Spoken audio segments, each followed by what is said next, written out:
Buenas tardes a todos. Muchas gracias por su presencia. Esta es una sesión del Ágora. El Ágora es un espacio para conversar. Entonces, estamos esperando conversar con ustedes también, que nos digan su propia palabra. O sea, no es el típico esquema de venimos a escuchar nomás a los que están al frente, sino que nos gusta conversar con todos. Normalmente hacemos estas conversaciones en la biblioteca, nada más que pues ya están empezando a escarbar allá y a hacer ruidito, entonces ya tenemos un formato un poco más formal, pero que no les estorbe el formato formal para conversar a gusto. También vamos a bajar. Bueno, el día de hoy tenemos una conversación que titulamos Internet e ITESO, historias conjuntas. Y bueno, es una conversación especial por la celebración de los 60 años. Y el tono básicamente es pues, reconocer que en este ITESO suceden cosas extraordinarias. Vienen sucediendo por 60 años cosas extraordinarias, desde cosas muy pequeñas que a lo mejor nadie considera extraordinarias, pero que son muy significativas, como la sembrada de algún árbol que 60 años después es una identidad de ITESO, hasta historias como las que vamos a compartir hoy, en donde, bueno, pues ITESO fue de los pioneros en la creación de lo que ahora conocemos como Internet. Entonces, bueno, pues también es una invitación para reconocernos en eso, en lo extraordinario que somos, en esa capacidad que tenemos como ITESO para inventarnos cosas, para seguir pistas, para estudiar y decir, híjole, intuimos que la cosa va por allá, para probar, para experimentar, para arriesgarnos, para jugárnosla. A veces las cosas no salen, pero si no arriesgamos, pues no se aprende. Bueno, pues esa es la invitación del Ágora de hoy. Y para esta Ágora especial, pues tenemos invitados especiales.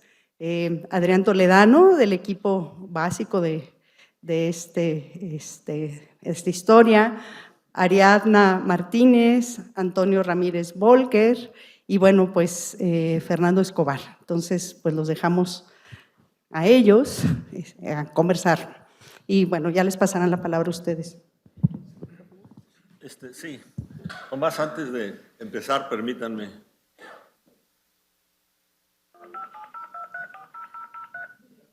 Necesitamos conectarnos.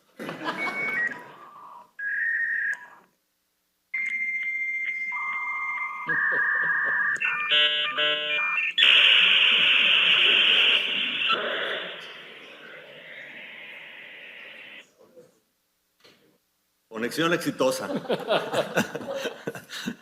Muy bien, un gusto tenerles aquí y poder compartir esto.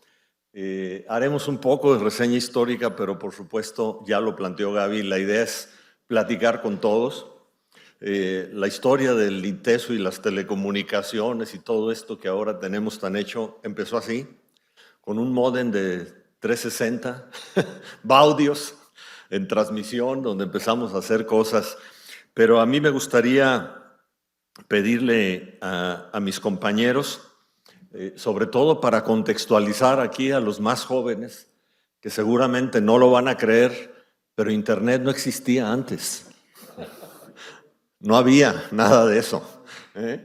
Empezó con este equipo hace muchos años, en un movimiento que se remite allá a 1987, donde seguramente los jóvenes, por supuesto, no estaban ni pensados por sus papás, y del cual ya iremos platicando. Así es que yo les echo la bolita a los culpables aquí para empezar a conversar un poco de estos inicios. Y bienvenidos comentarios. Algo que estaremos haciendo de manera continua es rescaten sus experiencias, digan de aquel tiempo, quién tiene algo que platicar, decir, acordarse de alguna experiencia, porque será muy enriquecedor para todos. Y me da mucho gusto la diferencia de edades, sobre todo por lo que representa de participaciones tan diversas, ¿no? Tenemos aquí desde uno de los fundadores del Centro de Cómputo, Luis Vázquez. Gracias, Luis, por venir. Hasta chicos muy jóvenes y gente que ha participado de una manera u otra en todo este proceso. Pues, ¿cómo empezó todo esto? Platíquenos un poco y ahí vamos dando pie y contexto. Hola, muy buenos días. Soy Adrián Toledano. A mí me tocó, en aquellos tiempos era siempre el técnico. Yo era el que se quedaba clavado en las computadoras hasta que finalmente lográbamos hacer eso.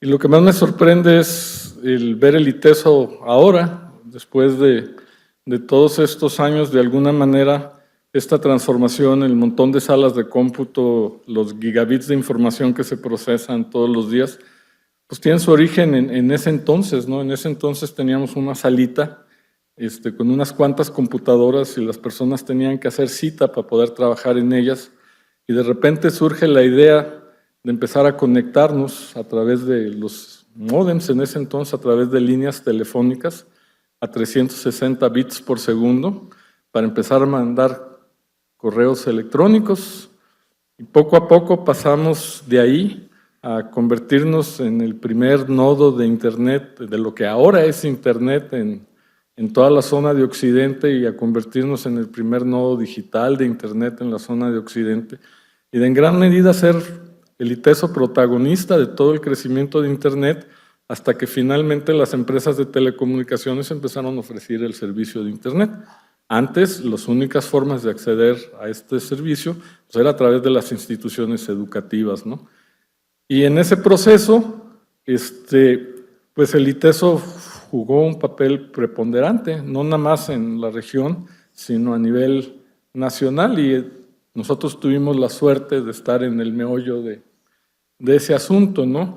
No nada más en la parte técnica. El ITESO también fue de los primeros que empezaron a investigar el impacto de todas estas tecnologías en la educación, en la sociedad, en los negocios. Fuimos los primeros que empezaron a dar a todos los alumnos en forma abierta cuentas de correo electrónico, acceso a los servicios de telecomunicaciones en forma gratuita. Empezamos a dar capacitación. Entonces, pues fue un viaje que ahora nosotros lo vemos y pues no lo creemos, ¿no? Porque en ningún momento, ni en nuestros sueños guajiros más locochones, nos imaginábamos que esto de las telecomunicaciones llegaría al nivel en que ha llegado actualmente. Sobre todo les digo, ahorita nosotros empezamos con módems de 360 bits por segundo, y ahorita pues ya uno se queja porque tiene 10 megabits nada más para uno. Entonces imagínense lo que eran 360 bits por segundo para toda la universidad, ¿no? Entonces, no sé, Ari. Mi pedacito. Ay, pues a mí me llama mucho la atención ver cómo ha crecido este plantel, ¿no? Yo me acuerdo que cuando yo estaba estudiando aquí, efectivamente todas las salas de cómputo estaban a reventar desde que abríamos los centros, pues, hasta que se cerraban. Y ahorita yo dije, ¿dónde están los alumnos, no? Porque yo veía muchas computadoras y no veía chavos. Y me topé en la escalera con una chica que supongo que también tiene varios años aquí ya de ser medio parte del mobiliario. Y me dice, yo te reconozco. Y me dice, ¿cómo te llamas? Soy Ariadna. Y me dice, eres la chica del centro de cómputo. Porque efectivamente la injerencia que yo tuve en este proyecto cuando inició es que inicié haciendo mi servicio social en el centro de cómputo, y tuve un maestro que me enseñó lo que era el Bitnet y el Internet. Y mientras él me explicaba lo que era Bitnet e Internet hace 27 años, 26 años, yo me le quedaba viendo y decía, creo que ya entendí por qué tenemos la fama de que en ITESO se fuma en el pasto. Dije, este señor no sabe lo que me está diciendo, definitivamente está alucinando. Y lo peor era que yo tenía que entender algo que él me estaba explicando que yo no podía tocar, y después me tocaba darle ese mismo curso de capacitación al alumnado, al personal administrativo y al personal académico. Entonces yo me tenía que trepar al peyote, ¿no? Porque dije, pues si yo no entendí con un pasto. Y fue muy interesante, porque hoy en día, cuando me pongo a reflexionar lo que me tocó vivir en aquella época de capacitación y lo comparo con las aplicaciones que hoy en día utilizamos, pues es lo mismo, pero nada más requiere más ancho de banda, está más rebuscado, tiene colorcitos, el emoji ya no es el 2 puntos, signo de paréntesis cerrado, ¿no? Y los chavos ya no saben qué hacer si el Internet no existe, incluso yo, ¿no? Y bueno, ha sido una experiencia linda y seguiré platicando lo que me toque al transcurso de la plática. Gracias, bueno, pues sí, también a mí me tocó ser de la parte ruda. Yo era de los que estaban encerrados ahí, que ahorita que estábamos entrando les decía que faltaron muchos lugares aquí arriba, ¿no? Para para varios de aquí. Y efectivamente, pues estamos hablando de una historia de 30 años. 30 años. También yo recuerdo que estaba chavo, salía aquí, tomábamos ray, aquí afuera. ¿Todavía? Sí. Menos, pero todavía. Sí, Hay camiones que dicen algunos del ITESO. Y algún día me dio ray en un bochito blanco. Un cuate flaco greñudo, ¿no? Y pues platicando de aquí a Plaza del Sol, que no había nada. Le digo, oye, ¿tú qué onda? No, pues no, pues estoy en el centro de cómputo. Yo dije, no, pues amigo ha de ser el que barre, ¿no? No, pues soy el director. Y dije, pues oye, yo estaba estudiando sistemas, yo quiero estar ahí, ¿no? Y dice, pues échale ganas. Y sí, acabé ahí y hasta la fecha sigo haciendo lo mismo, o sea, haciendo de sistemas. Me dediqué a las comunicaciones y pues ya lo demás es historia, ¿no? Y sí, como dice, hemos estado esta semana platicando miles de anécdotas, ¿sí? Hay muchas interesantes. ¿Qué les parecería a ustedes que para mandar un correo, llegas, escribes tu correo en una hojita, lo llevas al centro de cómputo, lo entregas ahí, y un cuate lo escribe, porque nos conectamos por módem en aquel tiempo a la UNAM, ¿sí? Te conectas con ese ruido, transcribe tu correo, querido fulano, me decía Cacho que le agregábamos cosas, ¿no? No, esto está muy aburrido, échale ganas. Y lo mandabas por las noches, porque nos conectábamos en la noche. Todos los correos que se mandaban en la noche para aprovechar la conexión. Y al día siguiente podías tú ir al centro de cómputo en el transcurso del día a recoger tu respuesta, si es que había contestado la contraparte, en un listado, ¿no? Eso era el equivalente al WhatsApp de ahorita. Un poco menos inmediato. Pero sí, pues la idea es platicar, digo, todos ustedes han sido parte de esta historia. Y me imagino que ustedes en 30 años van a platicar, no, es que mi celular nomás tenía 4G y era una bronca, ¿no? Sí. Muy bien. Bueno, ya. Rápidamente, y les pido me ayuden a completar, también ustedes, una brevísima semblanza, pues, de esto para poner el contexto completo. Los compañeros hace un rato que platicábamos se regresaban hasta la llegada de la primer VAX. Yo digo, podríamos empezar antes, ¿verdad, Luis? 77 se funda el Centro de Cómputo, se crean las carreras de computación en el ITESO, lo que era sistemas, lo que es sistemas todavía y lo que en aquel tiempo se llamó licenciatura en administración, área de computación, del cual todavía tenemos aquí algunos dignos representantes. Levanten la mano. Hoy maestras del ITESO, ¿verdad? Bien, arrancan ese tiempo con un equipo donado aquí por don Raúl Urrea, que al rato resulta insuficiente. Hay todo un proceso para adquirir la primera VAX, una mini VAX, la 750, que llega a ITESO en un proceso de selección ya con José Luis Montiel, que no veo si llegó hoy o está conectado por acá, también lo invitamos, y un proceso de estudio que se hizo también con Jorge Asensio Lomelí, que a lo mejor fue maestro de algunos de ustedes, y les comparto de pasada que Jorge murió la semana pasada. ¿Ah? Sí, descansa en paz, fue importantísimo en todo este proceso.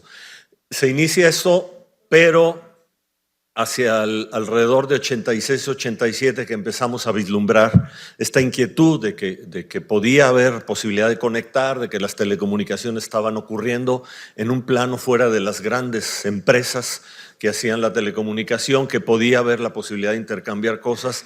Nosotros empezamos a sondear, y esto es a lo que refirió Adrián, ¿no? Compramos un módem y hacíamos ejercicio de transmitir, conectar ahí, brincabas cuando se oía el ruidito final, ese horroroso, que decía, la conexión está hecha, ¿verdad?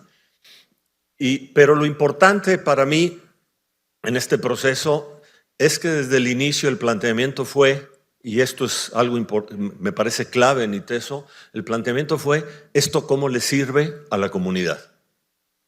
Cuando Toño dice y cuenta la anécdota de los correos que él tecleaba directamente en una computadora, eran correos, por supuesto, de profesores, de personas diversas que empezaban a hacer contactos con otros sujetos. Y esto es un giro fundamental, yo creo, en todo el trabajo de ITESO, y se repite una y otra vez, ¿no? Después de este proceso empieza a oírse hablar de las redes de telecomunicación, donde las que brillaban pues eran las redes académicas, ¿no? En particular en América, Norteamérica, Canadá, BitNet, because it's time, las siglas, ¿verdad? BIT, because it's time network, el BitNet, que era esta red, y entonces empezamos a buscar tener el contacto con ellos y ver la manera de poder comunicarse. Ahí descubrimos que UNAM está haciendo algunas cosas apoyado por telecomunicaciones. Hablamos con ellos, nos dan una cuenta al ITESO, que es la cuenta con la que se hacía todo, ¿verdad? ITESO@UNAM. No usábamos arroba todavía en ese tiempo, ¿verdad? Pero bueno, había otros códigos ahí de comunicación. Y empieza el proceso ahí que luego va completándose con un montón de etapas, ¿no? Fundamentalmente lo que ocurre después es la conexión efectiva ya con BitNet, que se hace en un esfuerzo conjunto encabezado por el Tecnológico de Monterrey en Monterrey y en un esfuerzo conjunto también con la Universidad de las Américas, ¿verdad? Y el ITESO, que somos los primeros que establecemos la conexión terrestre además, porque la UNAM seguía montada en la necedad de que la conexión, la onda eran los satélites, y como ellos tenían acceso vía telecomunicaciones a los satélites, se conectaban vía satélite, ¿verdad? Y no nos hacían caso, decías, el satélite tienes retraso, 2 segundos de subida, 2 segundos de bajada, eso en telecomunicaciones puede crear un montón de ruido, de retrasos, de complicaciones, ¿no? Para los que están versados en el tema. Pero la onda era el satélite. Y lo hacían vía satélite. Después de eso, pues aparece ya la constitución por líneas dedicadas y estas cosas. Es que yo quiero que mis compañeros participen en completar este esbozo. Bueno, BitNet era básicamente una red de universidades y de empresas dedicadas a la administración. Y estaba basada en un protocolo de IBM que era el RJE, el Remote Job Entry de IBM. El primer problema era que nosotros no teníamos ninguna máquina IBM que soportara el protocolo RJE, ¿no? En la VAX había una forma de emular el protocolo RJE y finalmente nos conectamos, ¿no? En ese entonces, lo que actualmente usamos en Internet, el protocolo de TCP/IP, apenas empezaba. Era el WhatsApp de aquel entonces se llamaba Talk. Y había comandos como el ping, el finger, para ver quiénes estaban conectados.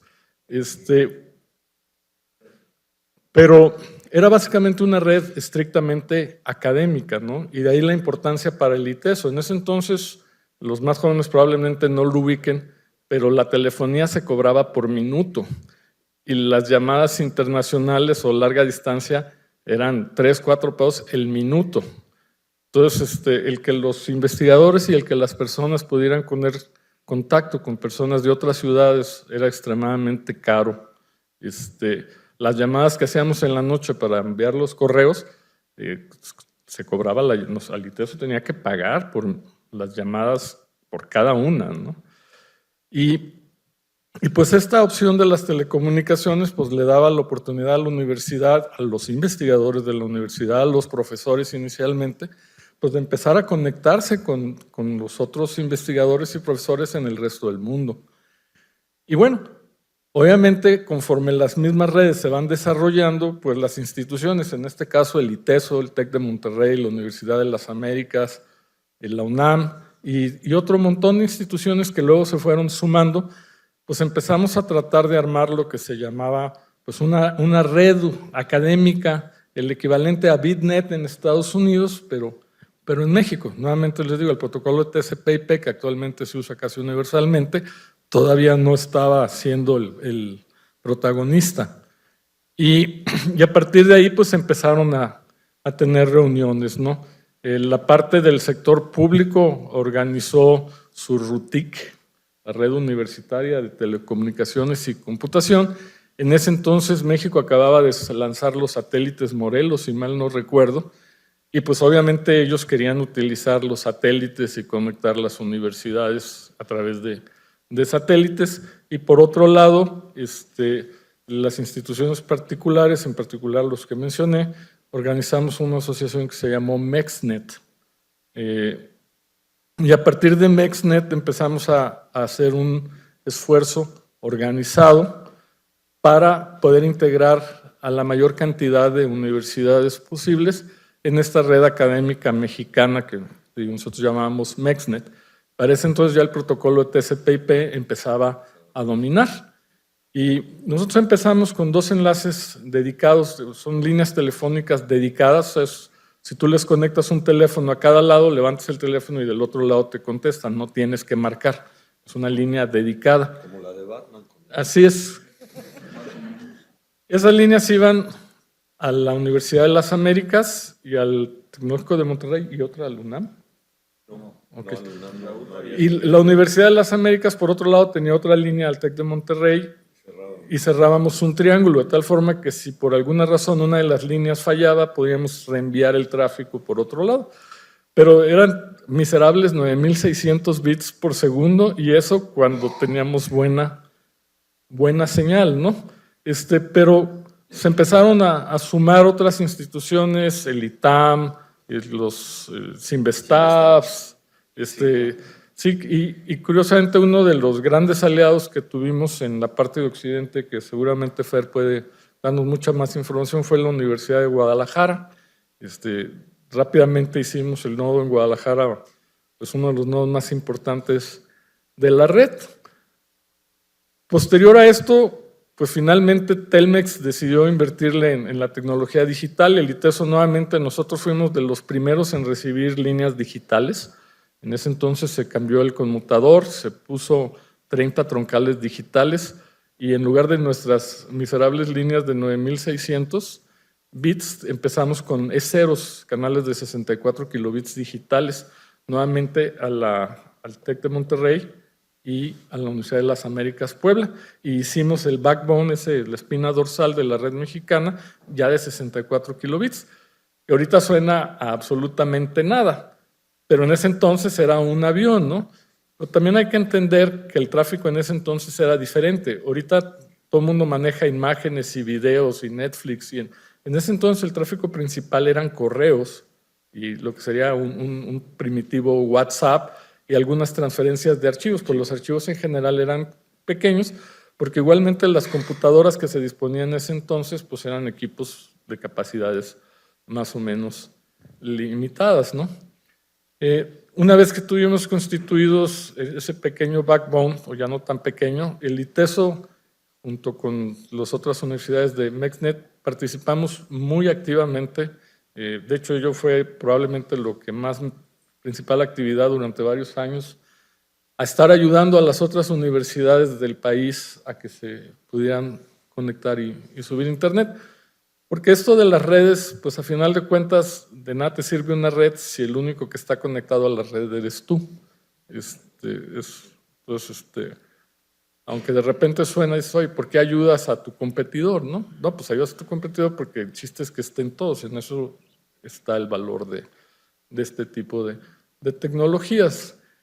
Y bueno, eso trajo otras grandes implicaciones. El ITESO, ya con los enlaces de 64 kilobits, tomó la decisión de darle acceso a todos los alumnos su cuenta de correo. Los alumnos del ITESO fueron los primeros universitarios en toda esta zona del mundo en tener una cuenta de correo electrónico.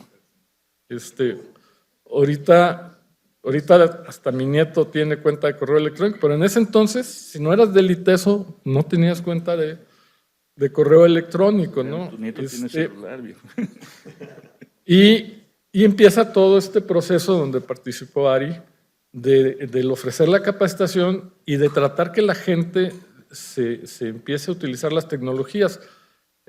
Como ella menciona, de repente suenan a cosas raras, ¿no? Entonces, cuando algo es nuevo, de repente, aunque tenga muchas ventajas, cuesta trabajo que la gente lo utilice, porque no está dentro de su programa, no están acostumbrados a hacerlo, no es parte de su forma de trabajar. Y nuevamente el ITESO fue la primera institución de su tipo en dar cuentas abiertas a todos los estudiantes. Inclusive Fernando también podrá comentar, hubo comentarios así de están locos, ¿cómo les van a dar si nada más tienen 9600 o 64 kilobits por segundo, ¿no? Y seguimos más adelante. Posteriormente el ITESO fue la primera institución que empezó a dar servicio de acceso remoto a los profesores. Ya estamos hablando de etapa posterior, ya era más común que las personas tuvieran computadoras personales y tú como maestro del ITESO, personal del ITESO, podrías hacer una llamada telefónica, enlazarte a los servidores de módems del ITESO y a través del ITESO acceder a internet desde tu casa. Todavía no había internet como servicio público. Y yo sí creo que de alguna manera, pues eso sembró la semilla que empezó a transformar pues todo este paradigma con el que actualmente vivimos. Para los alumnos del ITESO, particularmente de las carreras más afines, como ingeniería en sistemas o electrónica, pues nuestros egresados de aquel entonces pues eran los únicos que sabían de estas tecnologías, los únicos que tenían idea de qué se trataba, y pues encontraron una gran cantidad de oportunidades en las empresas, en todos lados, pues porque de alguna manera pues eran los únicos que tenían una idea de lo que se estaba hablando en ese entonces, ¿no? Fíjate, Adrián, que yo ahorita me estaba acordando que cuando a mí me tocó permear a la comunidad el uso de estas aplicaciones, que de veras da risa compararlas, teníamos que jugar, empezamos en una pequeña salita en centro de cómputo que tenía 2 tiras de mesas y cada una de las mesas tenía 4 terminales tontas que estaban conectadas a la VAX. Y con estos equipos empezamos la parte de capacitación. Entonces, yo empezaba a hacer un montón de dibujos en el pizarrón, acá, ¿no? Súper bocetos con nubecitas que se conectaban con las líneas y les explicabas, ¿no? Tratabas de poner una nube, como hoy en día yo creo que ya todo el mundo se le hace de lo más sencillo, imaginarse que en Internet simplemente es información que vuela por los aires o pasa por la tierra y llega de un lado al otro, ¿no? Pero en aquella época a la gente le era muy difícil que le entrara un concepto que no era tangible y que no lo podían comprobar de alguna manera. Entonces lo que había que hacer era comunicarlos de una terminal a la otra, a la de al lado. Entonces imagínate como si estuvieras encerrado en un cuarto oscuro y le dijeras a un nativo que lo está sacando de la selva, la Cambona o algún lado, que se ponga con un botecito, con un hilito y que sople o hable y lo vaya a escuchar el de allá, y los ojos de plato porque es la primera vez que lo ven. Así me pasaba con los alumnos y el personal administrativo. Yo le decía al que estaba en esta computadora, ok, ahora tú le vas a escribir ahí en el prompt, imagínense la terminal, fondo negro, letras verdes y un cursor haciendo así, ¿no? Esperando que le digas qué hacer. Entonces yo le decía a la persona, ponle talk, y luego le vas a poner a 241912@iteso.mx, que era el cuate de al lado. Y entonces cuando el cuate de al lado de repente veía que se le partía su pantalla en 2 y le decían, te están hablando, él tenía que contestar y tenía que poner igual, ¿no? No me acuerdo cuál era el comando para decir nada más contestar, ¿no? Y le contestaba y entonces en ese momento las 2 pantallas estaban divididas en 2. Es el WhatsApp de hoy en día, ¿estamos de acuerdo? Fue el primer absurdo de comunicación mediada estando con el vecino al lado, que ahora vemos tan extendido en todos lados, ¿no? Pero aquí lo importante era que si no se los ponías tangible, o sea, si no los ponías a ver que de una computadora a la otra estaban sucediendo las cosas, no lo creían. Y luego ya tenías que decirles, esto que estás viendo de la computadora de aquí a la de al lado, lo vas a poder hacer de aquí a la UTLA, de aquí a Monterrey, y no lo podían creer. Entonces era muy divertido. Yo me acuerdo que teníamos un compañerito, no voy a decir nombres por no ventanear a nadie, ¿estamos de acuerdo? Pero en aquella época… Hombres. No, pero es que ahorita no está. Pero yo me acuerdo que en aquella época tú ibas, te viajabas a través de la línea de comunicación, ¿no? A través del acceso a Internet, le dabas un comando a un dominio y le decías finger, dominio fulano de tal, y te decía todos los usuarios activos que estaban de aquel lado. Era como si en Facebook pudieras tú desplazar esta pantallita que dice cuáles de tus colegas están conectados y cuáles no, ¿no? Entonces te ponías a chismear con uno. Y uno de nuestros compañeros de trabajo se puso a chismear con una chica, creo que sudamericana, terminó, digamos, cambiando de relación, ¿no? Terminó su relación actual, inició una relación virtual. Es un precursor del Tinder, ¿no? ¿Estás de acuerdo? Es el Tinder de aquella época, no había perfil, no le podías ver la foto, ni de lado, ni 60, 90, o sea, no sabía, se fue a ciegas así como el Borras, pero era el Tinder. Entonces, lo tangible era lo difícil, pero era muy divertido. Había un chiste local que decíamos que cuando Dios creó el Internet, a nosotros nos tocó prender los switches, ¿no? Y sí, me llama la atención lo que decía Adrián ahorita, de que íbamos a las universidades a decirles cómo, ¿sí? O sea, a mí me tocó configurar literalmente ahí, meter los comandos en la Autónoma, en la UP. Muchos del equipo ayudamos en UDG, ¿sí?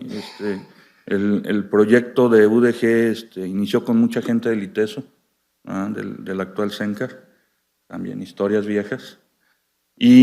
Y lo interesante era eso, pues estaba la comunidad de técnicos, ¿sí? Que te hablaba, oye, mándame un cable, ¿no? Porque no había estéreo. Entonces, si te faltaba el cable, o lo hacías, o te lo regalaba algún compa, ¿no? Y tu compa era el cuate del TEC de Monterrey en Monterrey, o Eric Huesca allá en el SICA, o gente rara, ¿no? o muchos éramos unos 30, 40 gentes, los que andábamos ahí conectando redes, que nosotros estábamos divertidos con los juguetes nuevos, ¿no? Que el rollo, yo pensaba, dije, no, pues este rollo no tiene futuro, ¿sí? Nadie nos O sea, cree. nadie nos cree.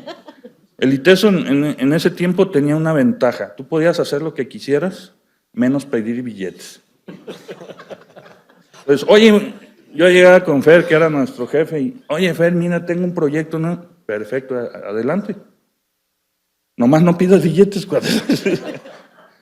Entonces, en ese tiempo comprar un enrutador que sigue costando lo mismo, eran, no sé, $2,000, $3,000. Y pedir $3,000 para un juguete, decías, ¿y como para qué, canal? ¿Para que pongas a platicar a la gente? No, estás loca. O que mandes correitos, pues te compro un chorro de sellos, ¿no? Sácate, bola. El ITESO tuvo el primer enrutador Cisco de todo el occidente de México. Ahorita los enrutadores los encuentras en las farmacias Guadalajara. Pero en aquel entonces era un equipo muy sofisticado, muy caro y que nadie sabíamos para qué servía. Exacto. Y desafortunadamente no había Google donde le podías sacar el video de cómo configurarlo, ¿no? Querías configurarlo y te chutabas 40 libros del anaquel para más o menos encontrar un comando, ¿no? Y alguna vez me peleaba Álvaro, me dice, ustedes los ingenieros en comunicaciones, dice, no pasan el conocimiento. Le digo, pues no. Digo, pues es que todos aprendimos igual. Yo llegaba con Adrián, oye Adrián, ¿cómo puedo hacer esto? Y nomás me señalaba Los libros. el anaquel de procedimientos de la VAX. Era un anaquel de libros. Yo al que siguió de mí, por lo menos le decía más o menos en qué libro estaba. O sea, ya le decía el volumen, ya la llevaba ganada, ¿no? Y ya ahorita, Por una lana te digo. por una lana te digo en qué página, ¿no? Y sí, pues nuestra lectura era el manual de administrador de la VAX o de la SON, era así como novela, ¿no? Y nos veían raros porque eras como los que todavía se ponen a estudiar diccionarios, ¿no? Se ponen a leer el diccionario para aprender palabras nuevas, pues así nosotros, mira, este comandito está padre, y le metías el comando. Entonces, pero la parte de los fierros que era lo nuestro, estaba padre, pero arriba de todo eso la gente se empezó a comunicar, ¿sí? Y como ustedes ahorita agarran su teléfono y no saben qué es lo que hay atrás. Para ponerlos en contexto, acá los chavos que están acá, el centro de cómputo es el edificio que está junto a la cafetería. El G. No sé. Ahora es el CUDI. El CUE, CUE. Centro Universidad de Empresa. Ahí teníamos todas nuestras chivas. La VAX es una máquina más o menos del tamaño de un carro. ¿Sí? Que era capaz de calentar la sala de 16 a 30 grados en 1 hora. Las computadoras las apagábamos de noche, porque éramos ecológicos, gastaban mucha luz. Había cosas chistosas, como las computadoras se apagaban de noche. El TCP/IP, que ya todos lo conocemos, tiene que estar prendido del otro lado para poderse comunicar. Bitnet tenía esa gracia, yo le mandaba toda mi información al cuate que seguía, y ese se la mandaba al cuate que seguía. ¿En dónde está la diferencia? Que para comunicarte a Europa, tenía que estar prendido el compadre de Europa, por TCP/IP, y por Bitnet no, por Bitnet iba llegando el correo como se manda el correo tradicional ahorita. Entonces, son cosas que damos por hecho. Por ejemplo, ahorita hablábamos de 300 bits. Ahorita el ITESO tiene 2,000 millones de bits. ¿Sí? Y sigue comunicando a todos los alumnos. Entonces, esa era la gracia, pues.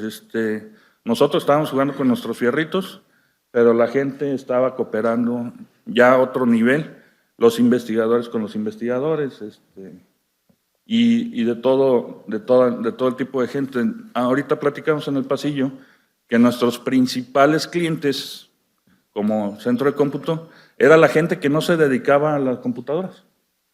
Eran los psicólogos, los de comunicaciones, los arquitectos que llegaban, oye, quiero mandar un correo, oye, quiero mandar a imprimir, quiero cosas así que ahorita se nos hacen como lo más normal, ¿no? Bueno, yo quiero pasar la pelotita, porque si no acá el conversatorio se va a volver muy aburrido. Ya se me están durmiendo algunos.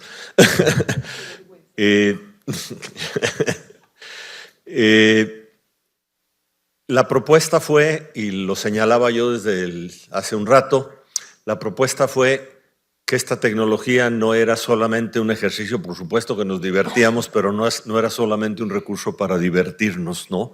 Era un recurso el que nosotros apostamos porque veíamos un potencial. No más nosotros, como ya señalaron, ¿verdad? El jefe, del que también omito el nombre, en aquel tiempo que nos negó el dinero, su frase favorita es: ya dejen de fumar esa cochinada. Internet era el juguete de Adrián. Están locos eso de que al rato el mundo va a estar conectado y van a estar en las terminales platicando y por supuesto lo que nosotros describíamos de lo que sería Internet, pues era absolutamente lejano de lo que es ahora, ¿no?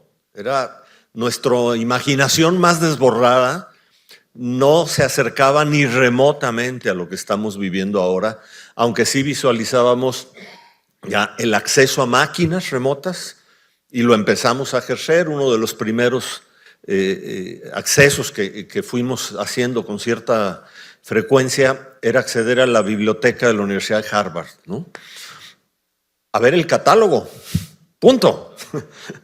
A ver el catálogo, para enterarte qué libros tenían ahí, si había algo interesante que habría que buscar por otra vía, ¿no? Pero hay este esfuerzo por pasar la voz, por entregar, y entonces, por supuesto, no es un equipo solo desde acá, es la respuesta de la gente que empieza a producir cosas, que empieza a encontrar un contacto con un sujeto en otra universidad, en otro país, en otro continente, y que empieza a elaborar algún tipo de conversación y de intercambio, ¿no? Y yo creo que esto es fundamental. Y yo no sé, de los muchos actores que estuvieron en aquel tiempo, Federico, Luis Eduardo eran parte de ese equipo. Álvaro entró luego también ahí al quite. Cualquiera, pues, si alguien nos quiere compartir, ¿quién nos mueve el micro? De allá, Pati, ¿nos ayudas? Si alguien nos quiere compartir qué cosas, algo de estas anécdotas, o qué empezó a ocurrir también con ustedes, y preguntas, chicos, detalles. Por acá, Pati. Ya te lo van a pasar. Muchas gracias. Gracias, Daniel. Bueno, yo de lo que recuerdo y que hoy en día los chavos ya y la sociedad en general ha perdido la capacidad de asombro. Yo recuerdo cuando trabajando y buscando formas nuevas de que los chavos aprendieran y de que hubiera otras formas de tener información, por ahí instalamos el primer web. Y yo recuerdo que con Adrián fui y le dije, mira Adrián, ven a ver lo que vamos a poder hacer, ¿no? Y le dije, vamos a tener imágenes, sonido, video, ¿no? Nos emocionamos tanto que ese ratito dijo, voy por el rector. Y fui por el rector, lo trajo, lo pusimos enfrente y el rector estaba pero asombrado, ¿no? Hoy en día eso se ha perdido, ¿no? O sea, la capacidad de asombro con lo que hacemos, con lo que existe, pues ya no es la misma, ¿no? Aparece un WhatsApp, aparecen aplicaciones, que el Uber, esto, y pues ya la capacidad de asombro. Pero en ese momento impactó mucho, tanto así que, bueno, pues empezamos a tener nuestro primer sitio web donde el ITESO ya ponía información de lo que era el ITESO, la gente se podía comunicar. Yo me acuerdo que era un rollo había que hacer una programación enorme para que nos pudieran contactar por medio de un correo, ¿no? O sea, técnicamente teníamos que hacer un script con CGI, ¿no? Hay un Perl para que pudiéramos contactar. Entonces, pues esos fueron los inicios. Eso yo lo recuerdo mucho porque pues fue la forma en que cambió nuestro panorama de cómo íbamos a hacer las cosas, ¿no? Cómo íbamos ahora a enseñar a los alumnos con estos medios diferentes, ¿no? Que en la actualidad, bueno, pues ya es una cosa muy común. Sí, incluso antes de la web como tal, que arranca ya ahí por 92, sí. Usábamos el primer sistema de transferencia parecido, que era el Gopher. El Gopher, sí, claro. El Gopher, que ya nos permitía algunas de estas acciones sin tener que hacer el lenguaje de comandos más,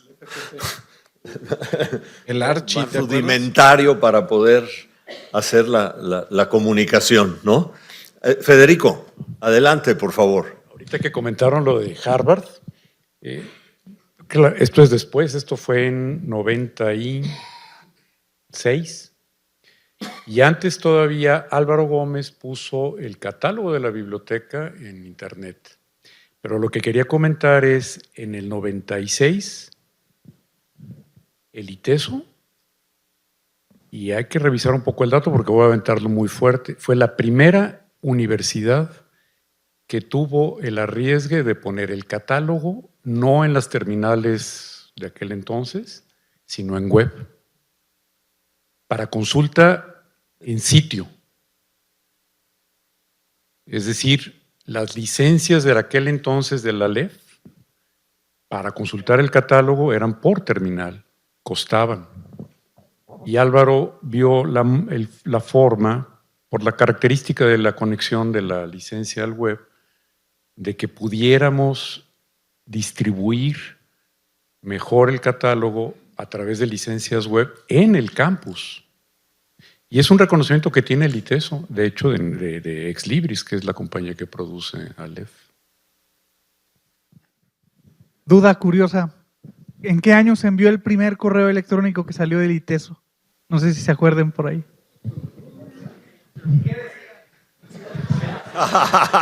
Eso solo el autor y Toño lo saben. Seguramente decía prueba 1. 1987. Sí, fueron las primeras comunicaciones que hacíamos con un módem, como ya mencionábamos, ¿no?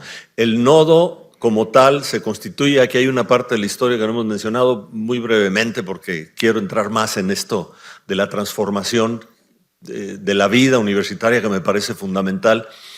La parte esta que se completó cuando nuestro querido jefe nos prohíbe tocar nuevamente el presupuesto, pero nos da el permiso. Nosotros interpretamos que nos había dado el permiso en realidad, porque él lo único que dijo es no pueden tocar el dinero. Entonces dijimos, ya nos dio permiso.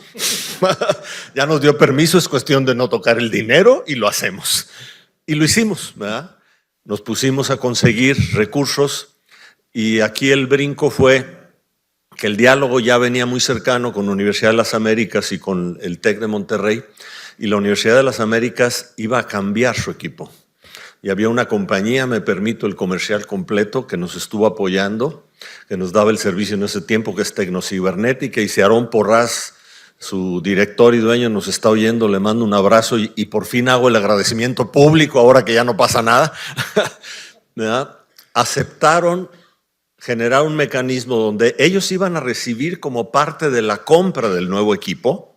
Tecnocibernética iba a recibir el equipo antiguo de la Universidad de las Américas. Tecnocibernética acepta, en vez de recibirlo, cedérnoslo a nosotros, oficialmente bajo un contrato de comodato de la Universidad de las Américas, por lo que además, al seguir siendo de la Universidad de las Américas el equipo, todo el software, que había sido el gran problema, todo el software venía en el paquete. Y el software valía más que el equipo, ¿verdad? O más o menos, eran $200,000 del equipo, pero el software otros $200,000. Y en un acuerdo que fue más de buen samaritano y de empujar las cosas, digo, se quedaron con contratos y demás, pero eso no pagaba esa cantidad ni de broma, pues. Se pudo contar con la infraestructura suficiente, sin tocar el presupuesto del ITESO, para convertirnos en nodo. Y nos convertimos ya propiamente en nodo. Espero que mi memoria no me traicione, pero en 1991, donde ocurre ya toda esta creación del backbone, primero con el TEC de Monterrey y la Universidad de las Américas, ese triángulo al que se incorpora Sinvestap Mérida para tejer la red hacia allá, el Centro de Investigación en Química Aplicada en Saltillo y, ayúdenme, un centro en Tijuana, Ensenada, el CICESE. Gracias, yo sabía que alguien lo iba a ubicar, porque tienen una larga trayectoria también académica notable, ¿no? El CICESE. Y al poquito tiempo, estando yo sentado en mi oficina resolviendo cosas, yo tenía unas mesas contra la ventana, ¿verdad? No tenía un escritorio. De repente oigo ruido y volteo y en la silla junto a la puerta estaba Jeffrey Fernández de la Universidad de Guadalajara para decirme, yo sé que ustedes son los que hicieron todo esto, necesito que me ayudes. Y ahí empezó una larga relación con la Universidad de Guadalajara también, donde, como ya dijo Toño, fuimos parte de este equipo que crea parte del proyecto de red universitaria, del CENCAR, de la conexión de la UDG también a Internet. Y además damos el paso, que mencionó Adrián, de decidir también redundancia local. Es decir, pusimos una línea dedicada entre UDG y TESO de manera que si se caía cualquiera de estos nodos, el servicio que estaba conectado desde Guadalajara no se interrumpía, que en aquel tiempo eran asuntos muy importantes. Y también se dijo, y lo resalto, porque fue un poco de pasada, que el proyecto de la red, y es la defensa que oyen ahora muchos, defender la red, el derecho a la información, el derecho al trabajar juntos, a cooperar, etcétera, eran redes cooperativas. Esto no es un accidente circunstancial, era el diseño de la red. Es decir, yo me conecto y conecto al que sigue o a los que siguen. Increíble en aquel tiempo por las diferencias ideológicas. Tuvimos largas conversaciones, pero detrás de nosotros quedaron conectadas la Panamericana y la Autónoma. La Autónoma vinieron ejecutivos para decir, asegúrame que no puedes ver mi información. Yo digo, te aseguro que sí puedo verla, pero no lo voy a hacer. ¿Le entras o no le entras, no? Esta es otra lógica, entiéndelo. Estamos queriendo producir otras cosas, ¿sí? No lo voy a hacer. Nosotros somos los encargados, un pequeño equipo. Nadie va a tocar eso, esto fluye por otra vía. Y por supuesto que podrían existir hackers y meterse y hacer trastabillar ahí la situación, ¿no? Pero me gustaría de nuevo ceder la palabra en términos de la anécdota y en términos también de qué fue modificándose en ustedes. Ya Federico nos ilustró, gracias, esta parte de biblioteca que ocurre en este mismo contexto, ¿verdad? ¿Qué más ocurrió? Nos pide un comentario aquí, te lo pasamos luego la voz, Araceli. ¿O a quién? ¿Sí? Sí, nada más el comentario era en el sentido de, ahorita todos ubicamos Internet como un servicio que contratas con Telmex o con un proveedor de telecomunicaciones. Por muchos años Telmex se negó a entrarle. Cuando nosotros diseñamos la red, pues lo más fácil era las líneas telefónicas, las líneas digitales que nos unían a Monterrey, Guadalajara, Puebla, pues lo ideal era que estuvieran en las centrales telefónicas.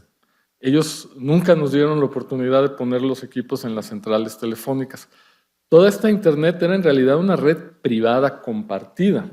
¿Sí? Nosotros poníamos un tramo, la UDLA ponía otro tramo, el TEC de Monterrey ponía otro tramo y todos remitíamos el tráfico de todos, pero era a final de cuentas una red de particulares, no era una red pública. Cuando finalmente Telmex decide entrarle a internet, entonces nosotros ya contratamos con Telmex el internet en lugar de los enlaces de datos, que era lo que hacíamos anteriormente, ¿no? Y actualmente las personas pues contratan un servicio de internet directamente con las empresas de telecomunicaciones. En ese entonces no era posible porque la red de internet era una red de particulares, una red privada básicamente de las universidades.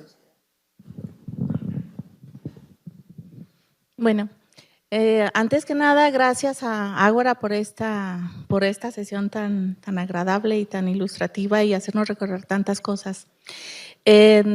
Yo tuve la oportunidad de trabajar en el 87 en la Secretaría de Comunicaciones y ser uno de los 3 nodos de prueba de lo que entonces era Telepac, la red pública de transmisión de datos. Solo habíamos 3 nodos, México, Guadalajara y Mexicali. Y nuestro trabajo era chatear todo el día. Entonces, ese era mi trabajo, chatear con México y con Mexicali. Entonces, establecíamos cuáles eran los problemas que había, los reportábamos. ¿Por qué? Porque el gobierno era quien iba a entrar para transmitir toda esta información. Finalmente, como bien dicen, entró Telmex y él puso toda la infraestructura, ¿no? Al gobierno no era posible poner la infraestructura que ya estaba puesta por Telmex y es cuando entonces se hace que Telmex sea el carrier. Bueno, y me ha tocado, gracias a Dios, estoy muy emocionada con esta sesión desde que la anunció Gaby, porque he vivido internet pues desde que empezó. Y una anécdota aquí con el ITESO en el 94, fines del 94, yo trabajaba en la UNIVA, y nos invitó Juanito Lanzagorta a los cursos estos de capacitación que mencionaba Ari.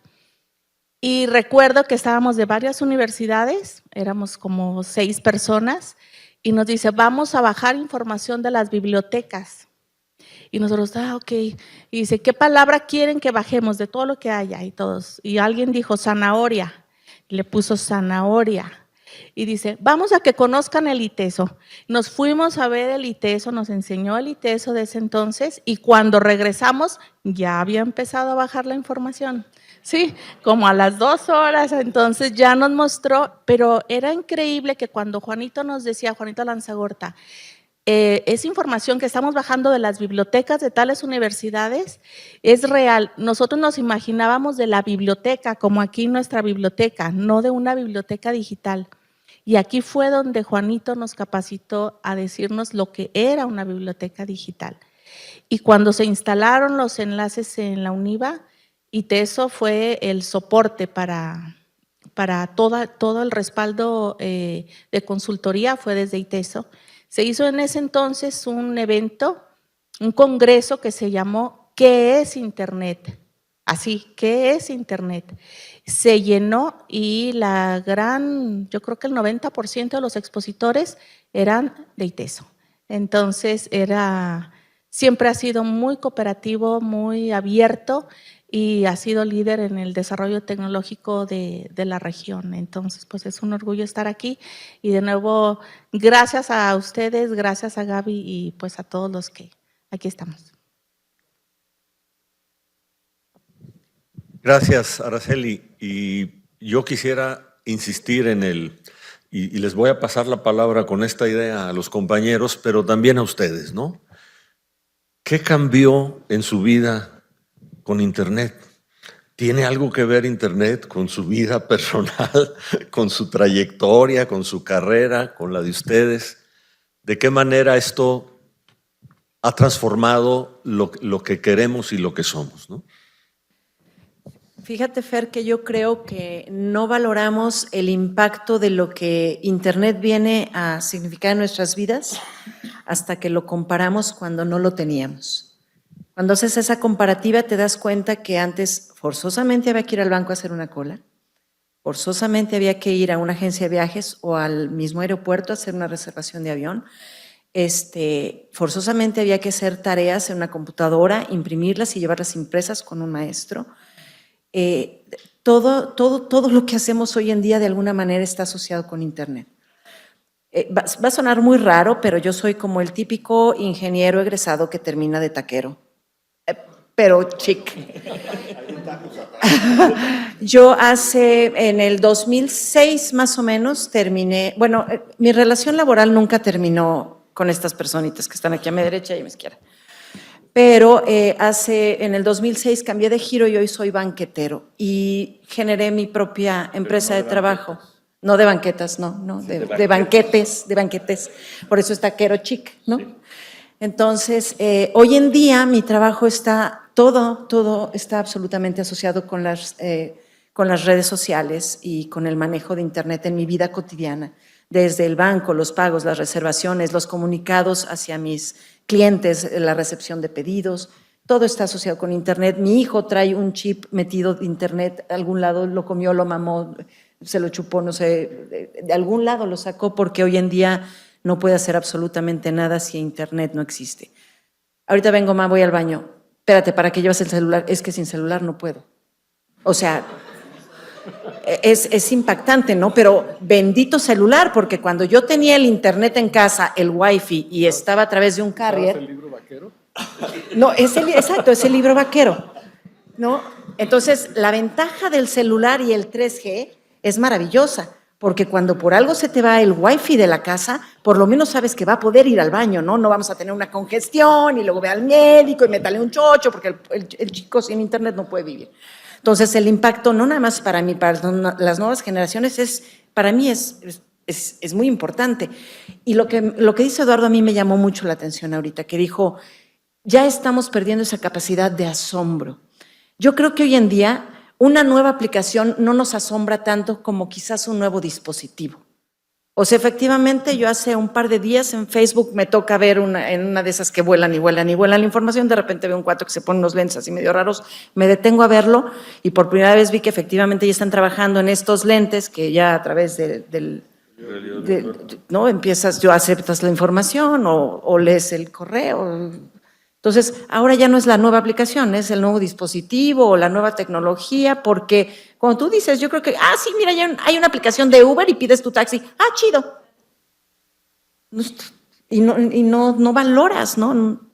Que realmente atrás hay un montón de trabajo para que puedas pedir un taxi seguro con cargo automático a tu tarjeta de crédito y no tienes que traer efectivo porque a través de Internet. Yo estaba en la sala de espera ayer en el aeropuerto de la Ciudad de México. No me quejé porque la última vez esperé 4 horas de retraso, ¿no? Pero esta vez estaba yo ahí, de repente llega al celular un correo electrónico de Volaris que dice, le informo que su vuelo está retrasado.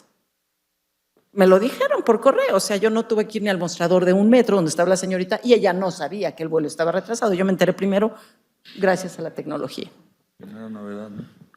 Sí, mira, curiosamente de los que andamos aquí, platicábamos que en todo este rollo de que llegaban computadoras y se compraron una Sun, que fue la primera workstation, por ahí del 91, 92, y un Cisco, ¿sí? Que es un enrutador, para los que no saben, es el equivalente al que tiene pegado su modem, su Infinitum, ¿no? También es un enrutador. Y que más o menos tenía la misma capacidad, nomás costaba el doble, ¿no? No, mucho más. Y pues Adrián y yo estábamos como niños con juguete nuevo, ¿no? Entonces, pero llegaron el mismo día, llegaron las 2 cajas. Y le digo, jefe, escoge una, güey. Tú una y otra. Y me tocó el Cisco. ¿No? A él le tocó la Sun. 30 años después sigo yo trabajando con los mismos triques, ¿no? Creo que soy el que le sigue a este rollo de las comunicaciones. La Son tenía más piezas. Sí, tenía más. Y el Cisco, curiosamente, no lo podías desarmar muy fácil, tenía como 40 tornillos en la tapa, ¿no? Entonces, que yo le decía, maestro, si le ponen tantos tornillos es para que no lo abras. Hay que abrirla, hay que abrirla. No, hay que ver qué tiene adentro, ¿no? Y sí, de repente, para los que no están metidos en estos rollos técnicos, por esas fechas también había unos dispositivos así como del tamaño del micrófono, pero cuadrados, con forma de ladrillo, y eran los teléfonos celulares, ¿sí? Que te servían como defensa, ese te aventaban uno, te mataban, con un Motorola, no sé qué modelo, ¿no? Y ahorita, por ejemplo, ya un celular, tú vas a comprar un celular y nosotros tenemos todavía que preguntar, oye, pero sí puedo hablar por teléfono, ¿eh? O sea, no, es que mira que la pantalla y que los videos y 3 cámaras, ¿para qué quiero 3 cámaras, no? Y 3D, y 4D, y 5D, y todos estos rollos. Antes, pues te tenías que ir donde hubiera una antena cerca, ¿no? Porque no llegaba la señal, ni hablar de carreteras y ese tipo de cosas. Entonces, yo sigo clavado con los mismos fierros, y sí he visto cómo suben las velocidades, suben los megas, suben las memorias, los discos duros. Para darles una idea, un disco gigante en nuestros tiempos era de 20 megas. Un disco duro de 20 megas era la onda, ¿no? Tenías espacio. Tu vida cabía en un disquete que le cabían 512K. Tu vida estaba ahí, estaba la tesis, todos los trabajos, estaba tus programas, etcétera, ¿no? Hablábamos ya antes de eso de las tarjetas perforadas, que ya eso ya ni les cuento, ¿no? Pero sí, y como dice Ari, de repente ves cosas y dices, no manches, todo esto ya se puede hacer. Todo esto ya se puede hacer, ¿no? Está siendo muy modesto, Toño. Es el gran experto en programación de ruteadores y demás en una buena parte de la República. Ahora, ahí sigo. Ahí sí, pues. Es uno de los gurús de toda esta temática, resolviendo problemas en muchos lados. Álvaro, Luis, también. A ver, platicando con cómo ha cambiado nuestra vida con Internet. Bueno, primero un dato que tiene que ver con lo que acabas de comentar. Uno de los problemas que tuvieron, los primeros problemas que se encontraron cuando Telmex entra a Internet, es que se pirateó a todos los que sabían de las universidades. Porque da la casualidad de que Telmex no tenía la menor idea, y el know-how estaba en las universidades. Entonces, el problema es que nomás vimos cómo desaparecían los que sabían. Pero voy a la otra parte. Yo creo que una de las principales cosas que han cambiado es la forma como accedemos y miramos a la información. En viejos tiempos, saber de algo implicaba hasta movimiento físico. Es decir, tengo que ir a la biblioteca del Estado y buscar el librito, sacarlo, abrirlo, sacar el apunte que hago a mano, para después hacer a máquina el trabajito que me pidió el maestro. Perfecto. Pero encontrar información era sumamente difícil. Y de repente en 30 años pasamos al lado exactamente opuesto. A la bronca de tener una gran cantidad de información, pero desgraciadamente eso nos pide tener capacidad de discriminación. Y de repente empezamos a tener que saber qué información es más o menos creíble y cuál es un cuento chino. El problema es que los dos nos llegan. Sale por el mismo canal. ¿Sale? Pérez Reverte decía que en viejos tiempos era muy tranquilo. Había un cuate que podía decir sandeces, pero los decía en el bar y estaba borracho. Entonces pues, te salías del bar y no pasaba de ahí las sandeces. Dice, pero ahora están en todos lados, ¿sale? En todas las redes sociales. Oye, Álvaro, y ubicas, ¿no? Como antes te hacían una pregunta, ¿no? Y era el típico de, o pregúntale a tu papá, pregúntale a tu abuelita. Claro. ¿Qué le contesto hoy a la criatura cuando se acerca conmigo y me dice, oye, ma, esto, googlealo, Googlealo. búscalo en internet? Y el problema, por ejemplo, de Google es que la verdad aparece en la primera pantalla, ¿sale? Ya la segunda y la tercera, esa bien por Google, pero nunca la ve nadie, ¿sale? Entonces, sí, ha habido un cambio ahí de paradigma de cómo tratamos la información, muy, muy pesadito. Y que me parece que de repente los chavos, como no vivieron el devenir, el proceso, pueden comprar con más facilidad lo que oyen en internet que los viejitos. ¿Sí? ¿Tú también te creíste la de que Michael Jackson todavía está vivo? Porque encima, mamá, es que de veras, Michael Jackson sigue vivo. Respondiendo. Bueno, pues muchas gracias por compartir y por invitarnos y por recordar. Yo les comparto un recuerdo un poquito más viejo y de cómo cambió todo, no nada más con internet, sino antes con las computadoras, ¿no? En 1977, Carlos Orozco Pointelín me invitó a colaborar en el centro de cálculo, que no era de cómputo, era de cálculo. Y le pregunté cuál. Dice, uno que vamos a construir porque nos van a donar una máquina, una Hewlett Packard 2100. Nos tocó construir el centro de cálculo. Concepción Carroll de Urrea le pusieron de nombre.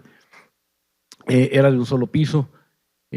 Ahorita que entraba, recordaba que cuando lo estaban construyendo les pedimos a los albañiles que hicieran un ducto del centro de cálculo a los gallineros, antes gallineros, laboratorios de electrónica, y nos preguntaban para qué era, y era para conectar una terminal de la computadora ya, y nos dijeron que estábamos locos, a Guillermo Loyola y a mí, y que no estuviéramos gastando el dinero en esos ductos que no servían para nada. Transcurrió el tiempo, eso generó el que hubiera una computadora en el ITESO, que se generaran carreras de cuestión de sistemas y de cómputo. Tuve el gusto de contratar a Fernando Escobar era el operador de la Hewlett Packard 2100. Recuerdo a Adrián sentado ahí en las escaleras, en la mañana que yo llegaba, que yo tenía llave y abría y me decía, ¿me das chance de prender la máquina? Con Ariadna no me tocó el gusto, pero acá con Toño me tocó trabajar allá en muchos proyectos, ya en otros lugares. Y como decía Fernando, pues mis reconocimientos para lo que este hombre sabe de ruteadores y redes y ciscos y etcétera, ¿no? Pero sí, la vida cambió, obviamente con el internet, pero antes cambió también con las computadoras, y me da mucho gusto que esos inicios pues hayan progresado y sobre todo con todos ustedes que aquí trabajaron y lograron lo que se ha logrado en ITESO y en internet en esta zona del país.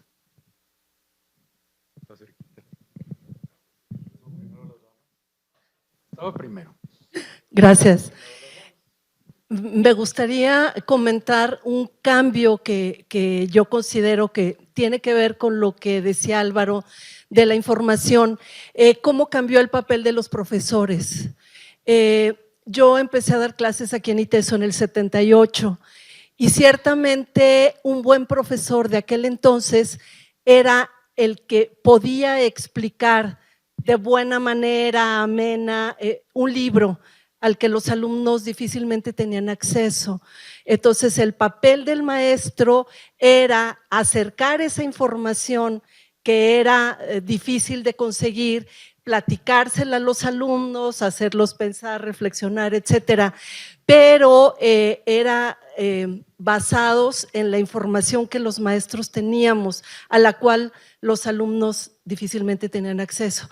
Y hoy el papel del maestro, entre otras cosas, es o debería de ser ayudar a los alumnos a discernir entre la información que se tiene, ¿no? No dar la información como era antes, no acercársela, sino al revés, ayudarlos a que todo ese acercamiento que tienen sepan para qué usarlo, cómo usarlo de manera más inteligente, podríamos decir. Gracias.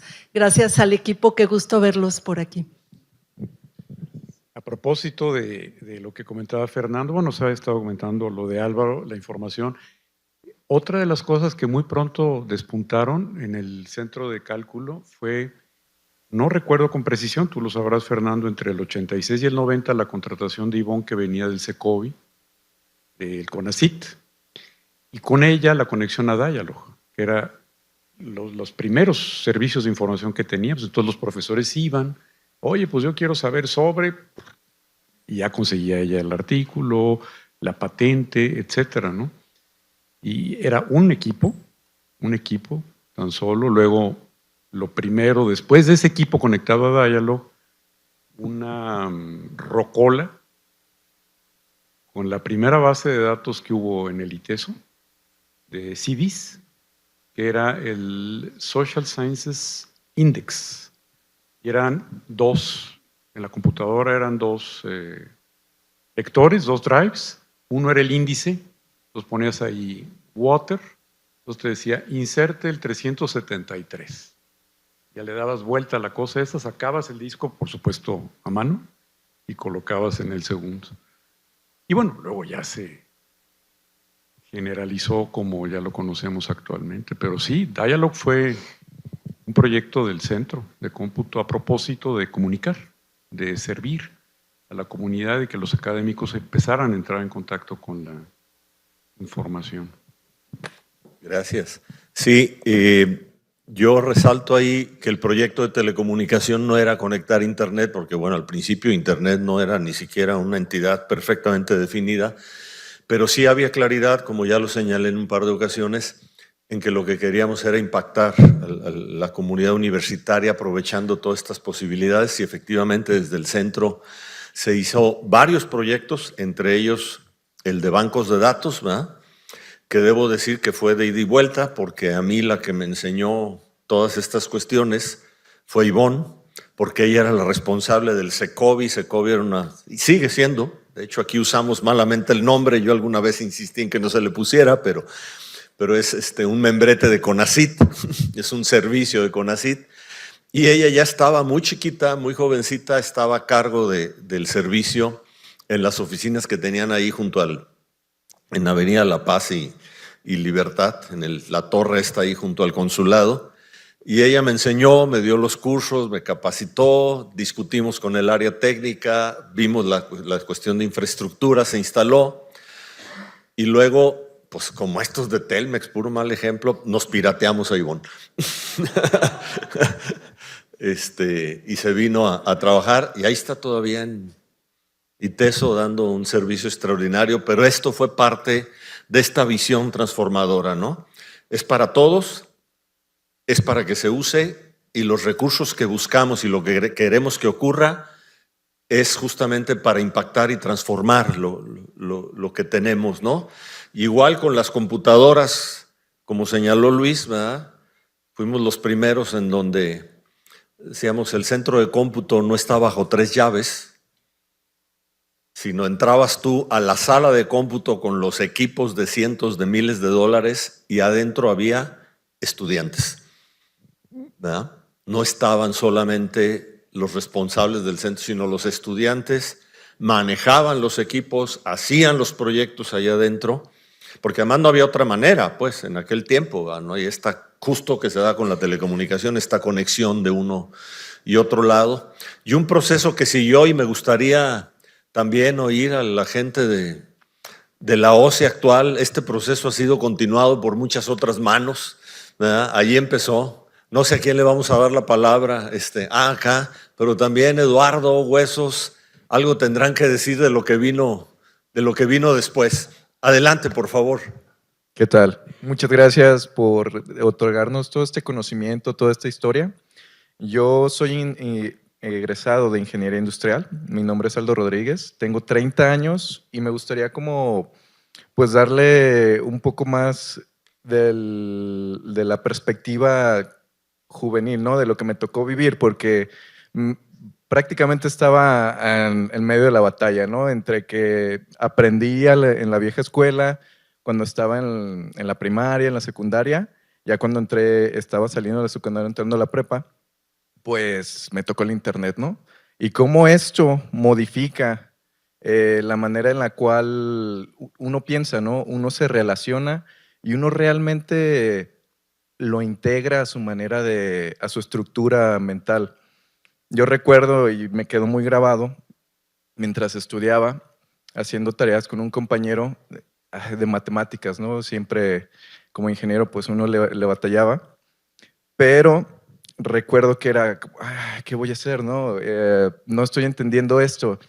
Y mi amigo me dice, más joven que yo, por varios años, me dice, no te apures, lo buscamos en internet, lo buscamos en YouTube, encontramos un maestro y tras, ¿no? Y de repente fue como, no, pues tienes razón, ¿no? O sea, no tienes por qué, ya no tienes esa necesidad o esa angustia de de necesitar a alguien que te enseñe. Ahora realmente el conocimiento, como mencionaban, pues está ahí, ¿no? Es casi mágico el hecho de que no te acuerdas de un nombre y digas, ¿cómo se llama esta persona? Y te metes a Google y ¡pum!, lo encuentras, ¿no? Yo jugaba este juego con mi padre era una enciclopedia andante, pero pues ahora la enciclopedia está, ahora sí que en la nube, ¿no? Ahora sí es de que, pues si no necesito memorizarme las cosas, ya es más ¿cómo decirlo? Pues un placer, ¿no? El estar aprendiendo, el decir, yo me acuerdo de eso y no necesito googlearlo.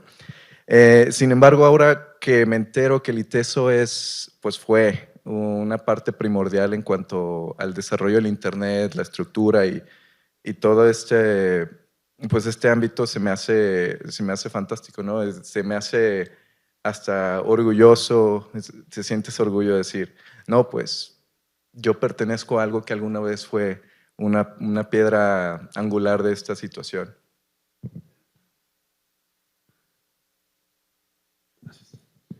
Ya se nos fue Álvaro, con riesgo a sonar como el típico ingeniero que termina viviendo en una isla tropical.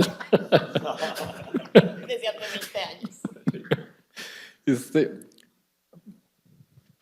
Álvaro mencionaba que nos piratearon las grandes compañías de telecomunicaciones, pero yo creo que a final de cuentas este propósito como universidad es precisamente eso. Eso fue lo que precisamente logró que se detonara el cambio a gran escala. El que existía la gente preparada con los conocimientos y con la experiencia para llevar esto ya a las grandes empresas de telecomunicaciones, ¿no? Nosotros diseñamos la parte del backbone del que hablábamos ahorita y eso. Pero la realidad es que también fuimos nosotros los que diseñaron la red de Infinitum y las redes comerciales de telecomunicaciones que están actualmente corriendo en Internet. Puedo dar los nombres, pero somos el mismo grupito. Y parte de lo que a mí me asombra también, siguiendo la pregunta que hacía Fernando, los que me conocen saben, pues yo siempre fui el técnico rudo, ¿verdad? Y una de las cosas que me asombra más con el paso de los años, que también se pega un poquito con lo que decía de la pérdida del asombro, de repente se nos olvida que todas estas cosas son realmente complejas. O sea, Toño, que se dedica a estas cosas, o sea, son cosas muy complejas. Las redes de telecomunicación son realmente muy complejas. Y sin embargo uno agarra, prende su celular y se enoja porque no se conectan, ¿no? Pero en realidad son sistemas de una enorme complejidad. Nosotros que nos hemos metido a los fierros y al detalle, son muy complejos. Cuando el famoso módem, el roteador, el Cisco, el de los tornillos interminables, pues para instalar un enrutador necesitabas un ingeniero. Y para instalar una VAX necesitabas un ingeniero. Y para el IBM necesitabas un ingeniero. Y hasta para el mugre modem necesitabas un ingeniero, ¿no? Parte del proceso de cambio que se ha seguido es la masificación de la tecnología. Ahora el módem te lo entrega Telmex en una cajita y tú lo instalas sin tener ningún conocimiento, lo cual es maravilloso porque, les digo, al final de cuentas la tecnología que está atrás de ese módem es complejísima. Y cualquier persona sin necesidad de un ingeniero ya ve de manera natural, es un commodity totalmente estas cosas, ¿no? Gracias, Adrián. Gracias a todos. Intenté pasarles. Ah, Guillermo, ahí estás también. Que le pasen el micrófono. Acá Luis Eduardo también y otros de los chicos. Ay, perdón, estaba allá primero. Yo acá hice el intento más de cómo ha crecido esto y cómo se ha transformado, porque hay una comunidad muy viva y desde ahí tienen datos importantes, ¿no? Creo yo. Pero adelante, qué padre. Gracias.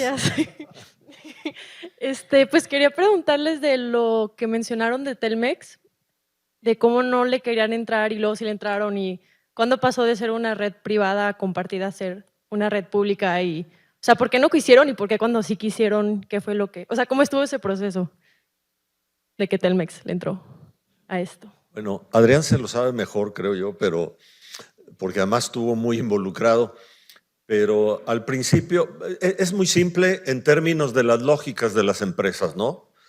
Mientras no cedíamos nosotros toda una serie de infraestructura que la había puesto Telmex, pero la había puesto porque nosotros se la pagábamos, no porque fuera un proyecto de Telmex. Nosotros le pedíamos, ponme una línea privada. Conecte, como le pedías un teléfono, también le pedíamos una línea privada y le pagábamos un dineral, le pagabas 25,000 pesos mensuales o no sé qué, que era un mundo de dinero, ¿no? Y obviamente la resistencia era, pues, que quería ir por todas las canicas, ¿verdad?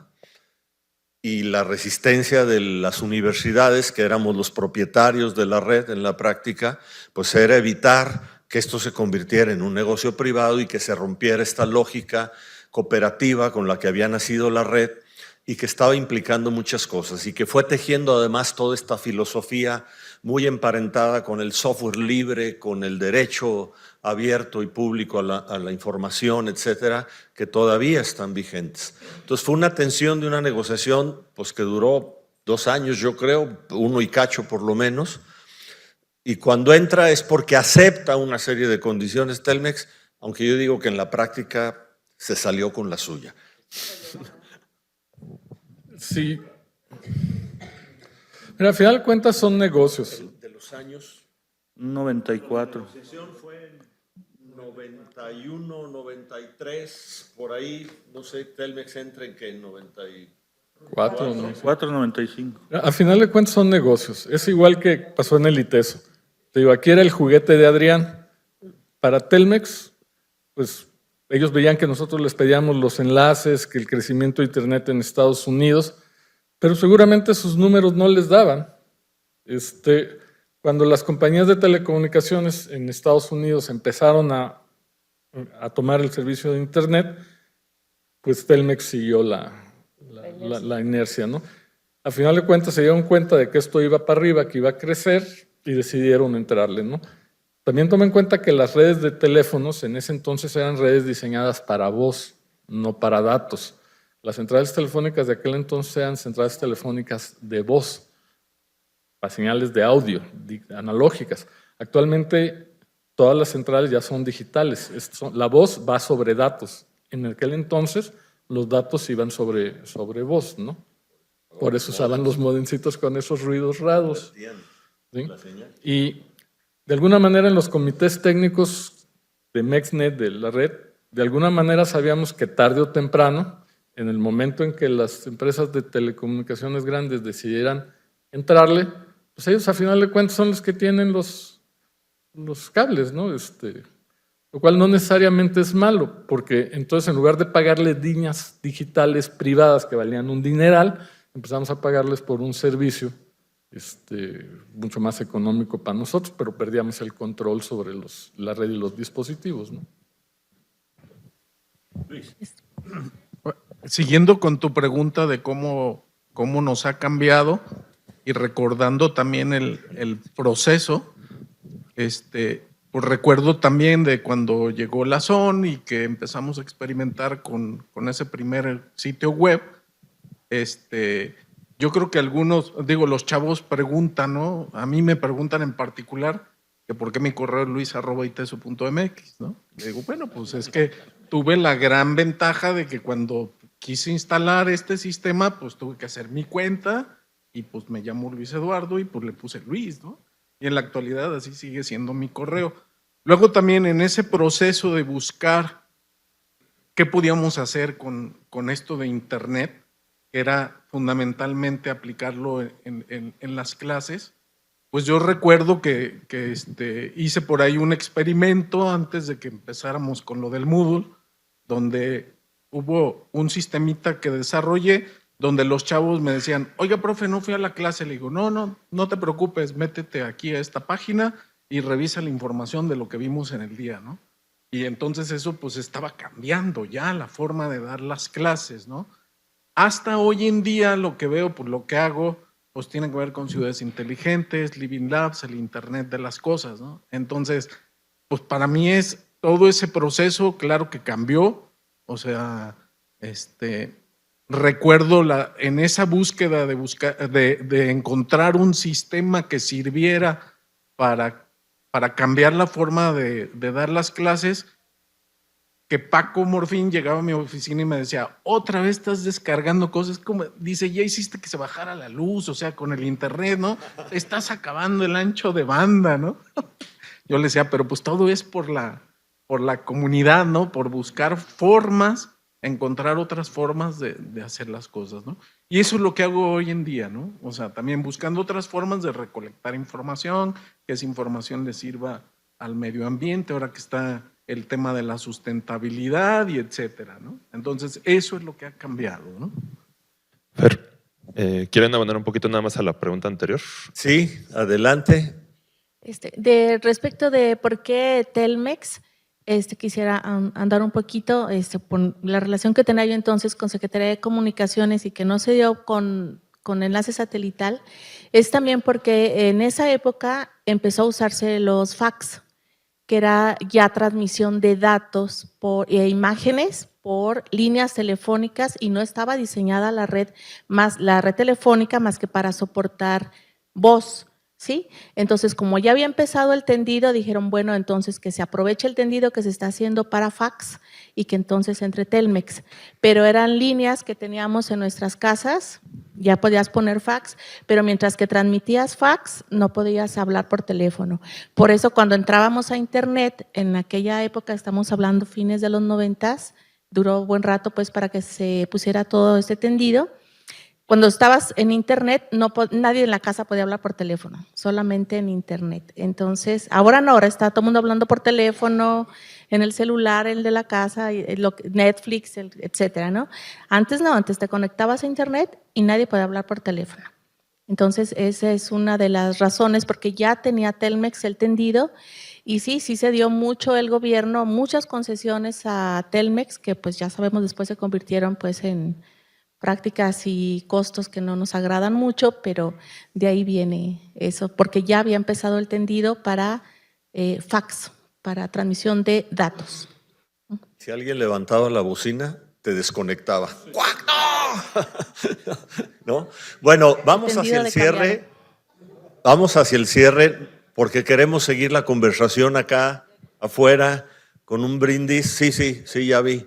Déjenme terminar. Entonces, les pido participación de Toño y de Guillermo para que cerremos un poco después de eso. Adelante, Toño, por favor. Cuando empezaron a platicar, una de las afirmaciones que hiciste fue que lo que les dijeron fue no le metan mano al presupuesto. ¿Y en qué momento, digamos, ya institucionalmente dijeron ahora sí métanle mano? Digo, es pregunta curiosa porque, o sea, lo cuentan y es así como de, bueno, no nos tocó. Empezamos a hacer y fue tejido a mano y fue artesanal el asunto, pero supongo que en algún momento llegó en decir, órale, aquí está. No nos tocó. Okay. Esperaron a que nos fuéramos de ahí.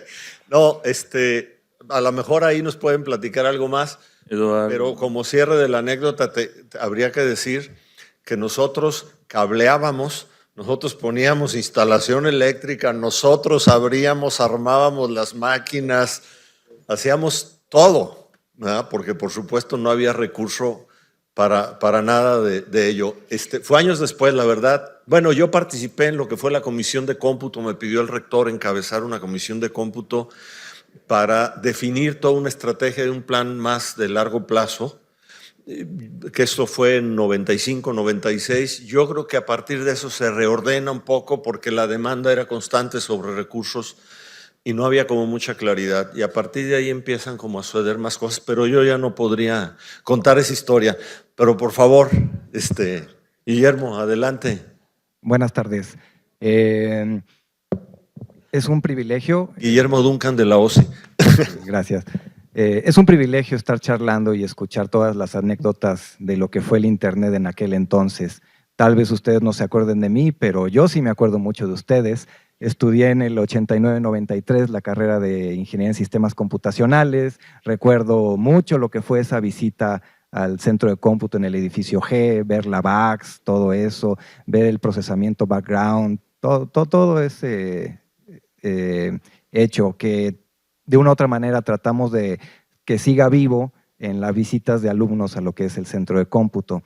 Después de salir de la carrera me reencuentro aquí en el ITESO en el 2006 y yo creo que ese fue uno de los años, contestando a la pregunta que hicieron hace un rato de cuándo el ITESO realmente se invirtió. El ITESO se dio cuenta de que ya en aquel entonces las telecomunicaciones eran muy importantes para cualquier tipo de negocio, ¿no? Era un diferenciador para lo que era la universidad. Entonces, en charlas con el director de Administración y Finanzas, se decidió por parte del Consejo de Junta de Gobierno realmente invertir en lo que son las tecnologías de información. Y entonces, en aquel entonces, en el 2006, teníamos un enlace con un E3 que estaba limitado a 20 megabits por segundo y pagábamos una la nota en aquel entonces. Y al año de que yo llegué, se venció el contrato, que eran de 3 años, y por el mismo precio nos dieron el 50% más, es decir, llegamos a los 30 megabits por segundo. Y así estuvimos y siempre hago la analogía, ¿no? Era como ponerle otro carril más a la López Mateos, ¿no? Imagínense lo que ayudaría algo así en ese tránsito. Y sentíamos que volábamos en aquel entonces, pero también cerca de los 3 años, en el 2010, se vence el contrato, hacemos otro concurso y entonces ponemos un STM1, que son 156 megabits por segundo. Y no, pues era como ponerle 4 carriles para cada lado, porque era simétrico y dedicado el Internet. Y entonces, otra vez cerca de los 3 años, ya no era suficiente. Otro nuevo concurso, y entonces ganó otra compañía, y eran 600 megabits por segundo. Y dijimos, bueno, otra vez por 3 años. Pues no nos duró ni 1 y medio, cuando ya estábamos otra vez hasta el cuello, y renovamos el contrato, subiendo el ancho de banda a 1 gigabit por segundo, que es lo que tenemos actualmente, y que aumentará al 100%, 2 gigabits por segundo, a principios de marzo. Eso es un poquito así. Y nada más así, pues como yo soy ochentero, ¿no? En aquel entonces, cuando estudiaba, estaba muy de moda la película de Volver al Futuro, ¿no? Y en aquel entonces, pues ¿cómo era la película de Volver al Futuro? Pues carros voladores, los tenis que se abrochaban solos, la pizza que de aquí se hacía grandota, cosas por el estilo. Pero en aquel entonces no se imaginaban, por lo menos esos productores, dónde iba la tecnología y a dónde fue, a dónde podemos decir, hacia las redes y las telecomunicaciones, ¿no? Y mucho de eso pues es gracias a gente como ustedes que tuvo una gran dedicación hacia todo esto. Muchas gracias. Como dato así de pasadita, ahorita el tráfico de México, por lo menos con una de las compañías telefónicas, es de 10 terabits por segundo. O sea, es el tráfico de la red. Son 10 terabits por segundo. En Telmex, que es de las grandes, ¿no? Ahorita, antes de esta charla, nos hicieron el favor de darnos un tour por la infraestructura de telecomunicaciones que tiene el ITESO. Yo dejé el ITESO hace probablemente 30 años, por ahí, un poquito, 25 años. Entonces, para mí el cambio del ITESO, como yo lo dejé a 25 años después, es verdaderamente del cielo a la tierra, ¿no? La infraestructura que yo vi hoy, que me mostraron, es una infraestructura absolutamente de punta, de primer mundo. Absolutamente nada que ver con lo que nosotros teníamos en aquel entonces. Habla de que el ITESO claramente le está apostando a esta parte pues no sé, ya no ni decirle tecnología, porque ya es algo integral a la vida de las personas y de las instituciones, pero la verdad es que me sorprendió muy, muy gratamente, porque claramente se ve que se está invirtiendo, que se está dedicando recurso a esto, ¿no? Es impresionante, realmente felicidades, yo me hubiera divertido mucho. Nunca nos aburrimos ahí.